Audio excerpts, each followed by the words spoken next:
I think people don't know what kind of reaction they're going to get if they try to do that. Yeah. Why do you think that? Like, why do you think that?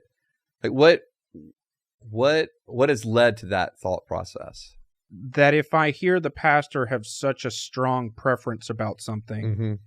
it's not going to make him feel good if I am saying I don't care for that preference. But why should you be concerned about what makes him feel good? If you're equating that to sin, right? Uh-huh.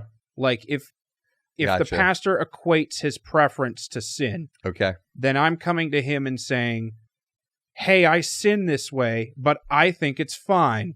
Gotcha. And you don't, apparently, and I don't think you should say stuff like that. Uh-huh. To which his immediate response will be, well, you're a sinner because you're not agreeing with my preference. Okay. So get the hell out of my office. like that. Yeah. That's so that's the why. assumption of what's That's going the to assumption of what's going to happen. Yeah. Or transpire. Because yeah. I don't know how far the pastor is taking this preference. I gotcha. Yeah, and I really do think that, people should be able to go to the pastor and have conversations.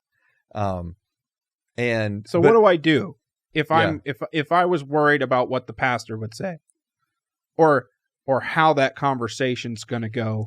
Well, or if the pastor's going to gossip to everybody that right. I don't agree with his preference, what do I do? Yeah, I think you would go to them, and if they respond the way you think they're going to respond, in other words, brush you off, not listen to you, Mm-hmm. And not give you scriptural basis for what they're saying, not hear you out, and especially if they're going to belittle you, right, or demean you, then they probably don't need to be your pastor anyway. So leave. so stop going to church there. Well, I mean, I'm just saying that would be a really tough place to be at. Right. If I feel like I couldn't go to my pastor for things. Mm-hmm. Because so a pastor's call, according to Hebrews 13:17, Mm-hmm. is to know the status of the souls of the flock, because they must give an account for that. Okay. And so if I, as a pastor... So when you get to heaven, St. Peter's going to be like, hey, how'd everybody do? I don't know how all this is going to work out. Okay. I just know Scripture tells me I'm held accountable for it. Okay. So as a preacher, as a pastor and a preacher, or a pastor and someone who teaches on a regular basis, I know that I'm held accountable for the status of the souls of the people that have been entrusted to me, and I know that I'm held accountable for what I teach, that I'm judged more harshly for that. Right. And so I know those two things, and so therefore I have to be open.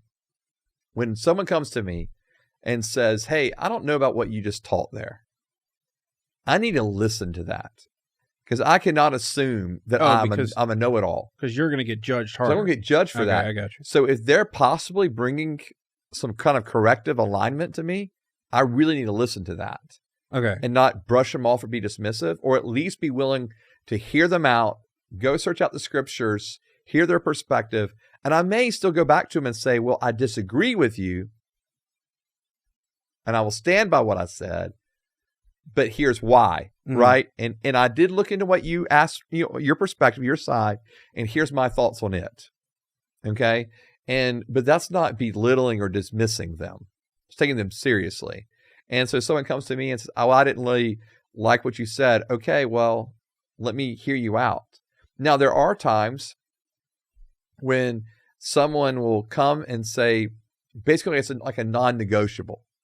Like they're going to, like, they want me to change course in what I am teaching or what I am believing. Mm-hmm. And if I don't, they're out.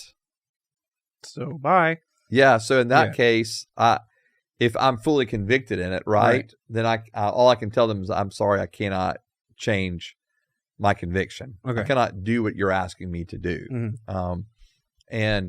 And so I think that those are the types of things that can happen. But in what you're talking about, I would really hope that the pastor would be because he's going to be held accountable for the souls of the, flock that he's pastoring, shepherding, I would hope that he would listen to the person that says, I felt shamed, guilted, right, belittled, demeaned by what you said from the pulpit. Mm-hmm. I felt uncomfortable.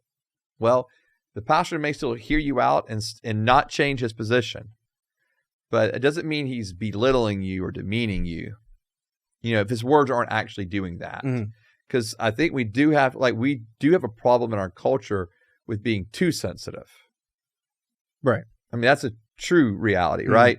Like, in other words, if you disagree with me, I feel like you're rejecting me. As a person. Right. And I feel like we've got to move past that. Like, we have got to move to the point to where we can disagree with one another without feeling like we're being rejected by the other person as a person, as a human being. And so that's why in this kind of situation, when someone comes to, like, if someone was to come to me and would say, hey, I felt rejected by you, or I felt bothered by what you said yesterday, then I would want to hear what it was. And is it something that I said that really actually bothered them and rejected them? Like, did I really have that? Did I really do that? Or was it a conviction I had that's aligning itself with Scripture that I said that they just didn't agree with? Okay. And then I have to say, we obviously don't agree with this, but it doesn't mean I'm rejecting you as a person. And so it just means that we're going to disagree on this. And so now then it's up to that person to make a decision. Do I feel comfortable staying here or not?